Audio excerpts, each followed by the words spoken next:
పర్యటనలో ఉన్న ప్రధాని మోదీ జామ్నగర్లోని రిలయన్స్ ఫౌండేషన్ ఆధ్వర్యంలో నిర్వహిస్తున్న వంతారా వన్యప్రాణుల రక్షణ పునరావాస కేంద్రాన్ని ప్రారంభించారు. ప్రధానమంత్రి Modi Reliance Foundation board director Anant అంబానీతో కలిసి ఈ ప్రాజెక్ట్ ని సందర్శించారు. అక్కడ పునరావాసం పొందుతున్న వివిధ జంతువులతో ఆయన సన్నిహితంగా మెలిగారు.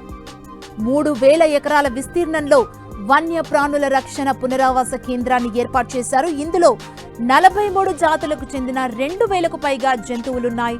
జంతువుల కోసం ప్రత్యేకంగా ఓ హాస్పిటల్ ని కూడా ఏర్పాటు చేశారు. వివిధ జాతులకు చెందిన జంతువులను, పక్షులను ఈ వంతారా ప్రాజెక్టులో ఇవన్నీ దర్శనమిస్తాయి. ఈ వంతారా వన్యప్రాణి సంరక్షణ కేంద్రాన్ని కలియతిరిగిన ప్రధాని మోదీ పులులు, సింహాలతో ఫోటోలు దిగారు. హాస్పిటల్లో ఏర్పాటు చేసిన సిటీ స్కాన్, ఎంఆర్ఐ వంటి పరికరాల్ని పరిశీలించారు.